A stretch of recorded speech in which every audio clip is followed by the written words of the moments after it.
বর্তমানে ভারতে রয়েছেন বাংলাদেশের ক্ষমতাচ্যুত প্রধানমন্ত্রী শেখ হাসিনার ছেলে সজীব ওয়াজেদ জয়। মায়ের সঙ্গে দেখা এবং ঈদ উদযাপন করতে জয়ের এই ভারত সফর।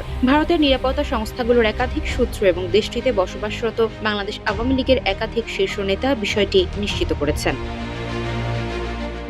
জানা গেছে ৬ জুন সজীব ওয়াজেদ জয় ভারতে আসেন। তার পরদিনই ছিল পবিত্র ঈদ উল আজহা। মায়ের সঙ্গে ঈদ উদযাপন করেছেন তিনি। বাংলাদেশে কার্যত নিষিদ্ধ আওয়ামী লীগের নেতারা জানিয়েছেন সজীব ওয়াজেদ জয় যুক্তরাষ্ট্র থাকেন, কিন্তু তার বাংলাদেশি পাসপোর্ট ছিল। তবে বাংলাদেশের অন্তর্বর্তী সরকার ওই পাসপোর্ট বাতিল করে দেয়। তারা আরও জানান সজীব ওয়াজেদ জয় সম্প্রতি যুক্তরাষ্ট্রের পাসপোর্ট পেয়েছেন। পাসপোর্ট হাতে পাওয়ার কয়েকদিন আগেই তিনি যুক্তরাষ্ট্রের গ্রিন কার্ড পান। গ্রিন কার্ড পাওয়ার পর থেকেই সজীব ওয়াজেদ জয়ের ভারত ভ্রমণ নিয়ে আলোচনা চলছিল।